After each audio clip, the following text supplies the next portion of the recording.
Assalamualaikum warahmatullahi. Salam sejahtera kepada semua sahabat-sahabat. Hari ini kita masak gulai ayam tua.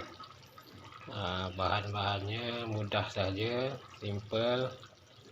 Ada bawang putih, bawang merah, halia, cili merah, jintan manis, ketumbar, halia dan serai. Ada daun limau. Mudah saja. Inilah menu untuk hari ini.